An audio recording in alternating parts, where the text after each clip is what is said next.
যাও।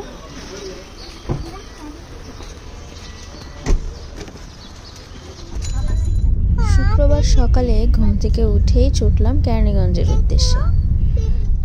শীতের মধ্যে কিন্তু মাটির চুলায় গরম গরম ধোয়া ওঠা পিঠা বানিয়ে খেতে মজাই অন্যরকম।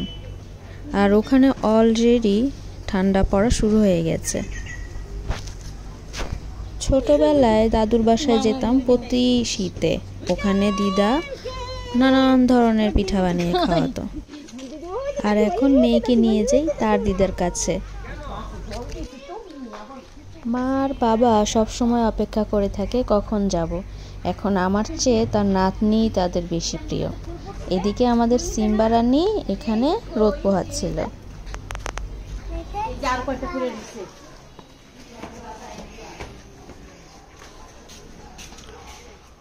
সুন্দর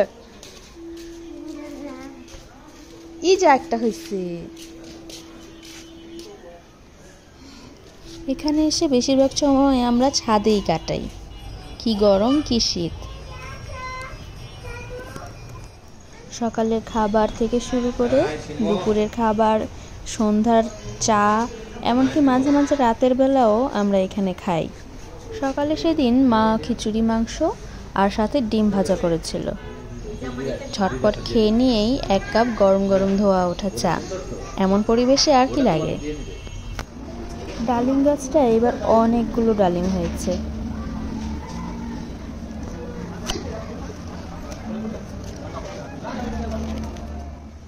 দুপুরে কোনো মতে খেয়েই চলে আসি ছাদে আবার। কারণ হচ্ছে আজ আমরা পিঠা বানাবো। তুমিও বসছো পিঠা বানাইতে?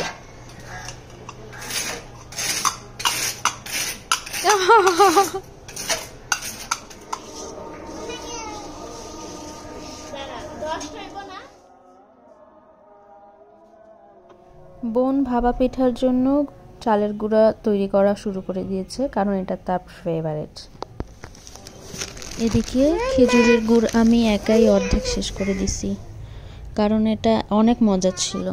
আর মা এদিকে সাজের পিঠার জন্য তৈরি করছিল চালের গুঁড়া, অল্প একটু ময়দা আর নারকেল কোড়ানো। তেলের পিঠার জন্য আমি এদিকে গোলা তৈরি করে নিচ্ছিলাম খেজুরের গুড় দিয়ে তেলের পিঠা। আর সিম্বা এদিকে জীবন মরণ দিয়ে চেষ্টা করে যাচ্ছে এটার ভেতর কি সেটা এক্সপ্লোর করার জন্য। পিঠা বানাচ্ছ?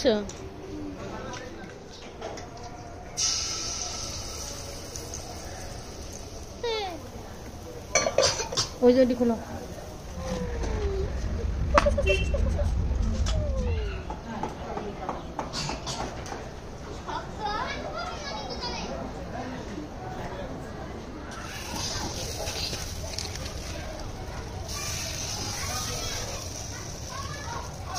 এই যে দিদু দেখো এই দেখো কি করতেছি।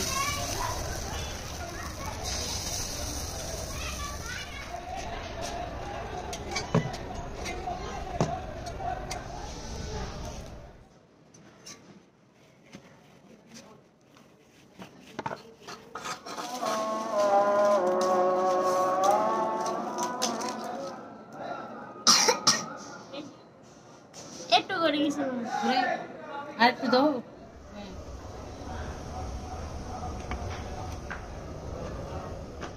এবার খাওয়ার পালা। গাছ থেকে টাটকা সরিষা পাতা তুলে সাথে অল্প ধনিয়া পাতা বেটে ঝাল ঝাল ভর্তা দিয়ে সাজের পিঠা। শনিবার দুপুর, আর সূর্যি মামার আজ এখন অবধি দেখা নেই। দিনের অর্ধেকটা সময় আমরা লেপের নিচেই কাটিয়ে দিই।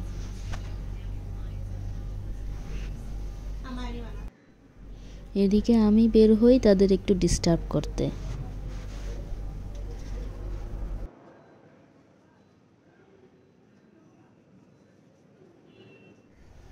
এটা আমাদের বাড়ির আরেক পাশের জমি। এখানে তারা ঘর না তুলে বিভিন্ন ধরনের সবজি লাগায়। প্রায় সারা বছরই এখানে তারা নানা ধরনের সবজি লাগায়। শীত আসলে স্পেশালি মূলা শাক, সরিষা শাক এগুলো লাগায়, লাউ শাক, সিম প্রচুর হয় এখানে।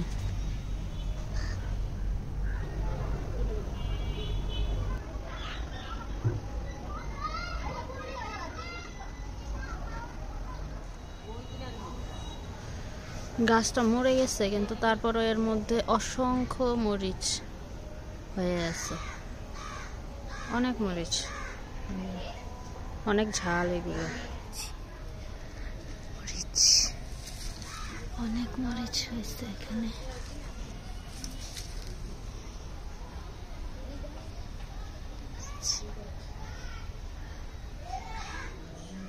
এবার তার পালা, সে নাকি আজ চিকেন কোরমা করবে মাটির চুলায়, আর সাথে পোলাও।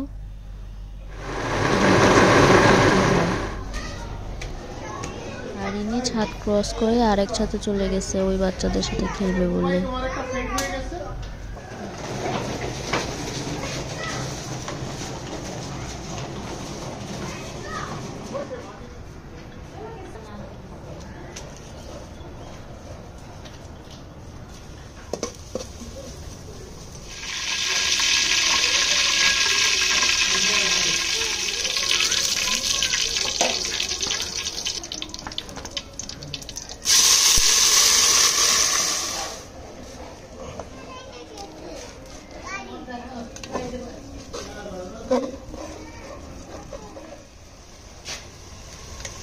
গুঁড়া লাগবে না, হলুদের গুঁড়াও লাগবে না।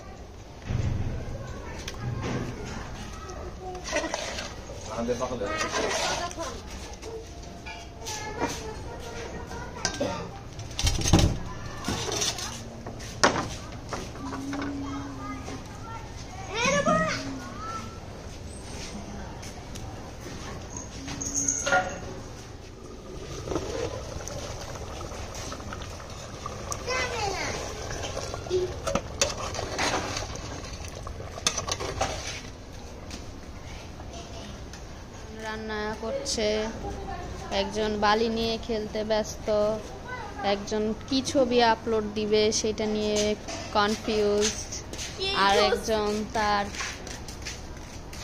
সিম্বা সামলাইতেই ব্যস্ত, আর একজন নতুন মেনুতে কি যোগ করা যায় সেটা নিয়ে ব্যস্ত।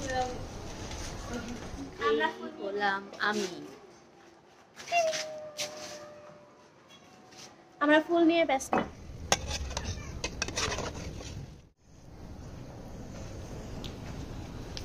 এখন চলবে আমাদের চা পর্ব।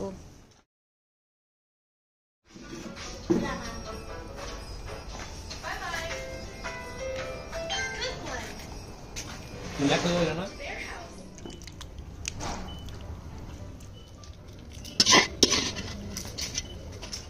গেল গা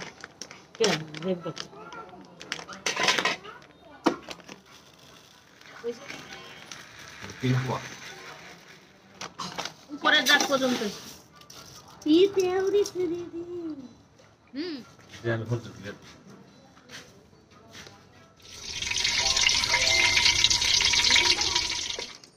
এনে কই যা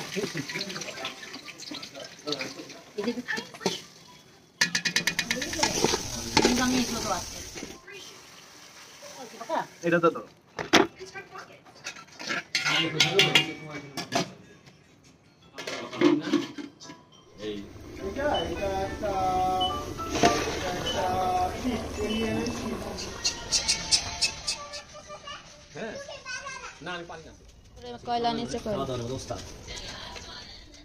যেখানে গান সেখানেই তার নাচ, কিন্তু কপিরাইটের জন্য আমি এখানে গানটা প্লে করতে পারিনি, মিউট করে দিছি।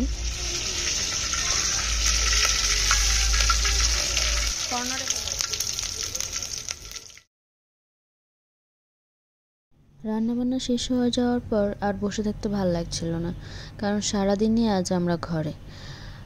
তাই ভাবলাম একটু বাড়ি থেকে হেঁটে আসি, আর আমাদের ঘরের সামনেই একটা ফুচকার ভালো দোকান আছে, সেখানে যে 3 জন নাগা মরিচ দিয়ে 3 প্লেট গরম গরম চটপটি খেয়ে আসি।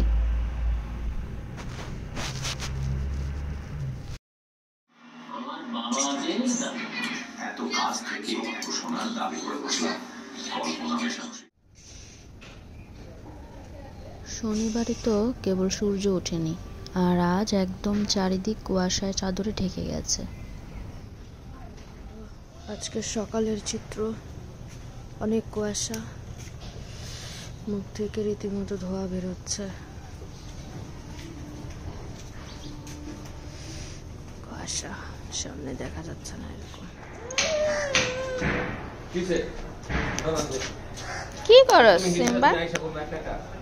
ইস ইস,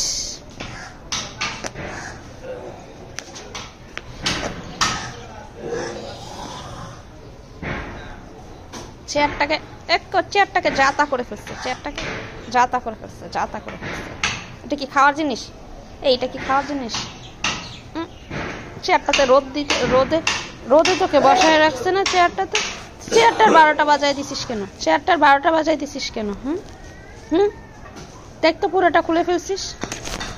হ্যাঁ সিম্বা, ছি ছি ছি ছি।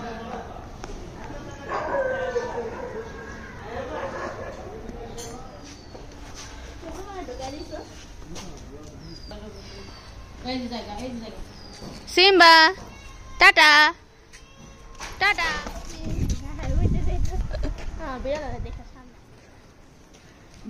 কান্দা যাবি না, বাপের বাড়ি ছেড়ে যেতেছিস।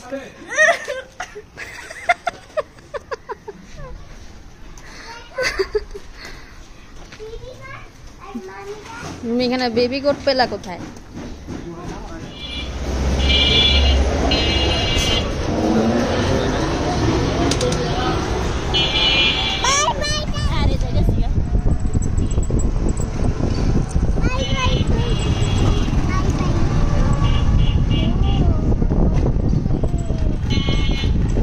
এবার ফিরে যাওয়ার পালা আবার সেই ব্যস্ত শহরে, ব্যস্ত জীবনে।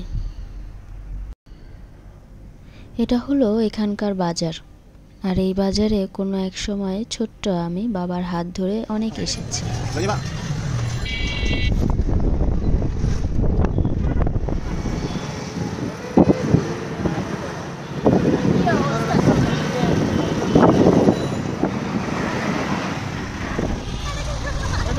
খারাপ হয়ে গেছে।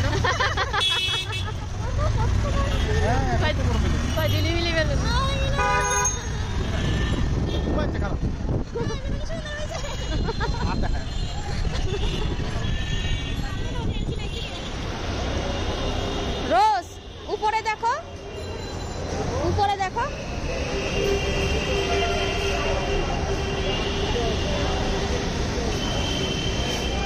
ফুল কিনেছে। বেলি নাই, দেখি ফুলটা। এই যে মামা আমাকে একটা কাঠগোলাপ গিফট করেছে। এই ছিল আমার 2.5 দিনের সুখ।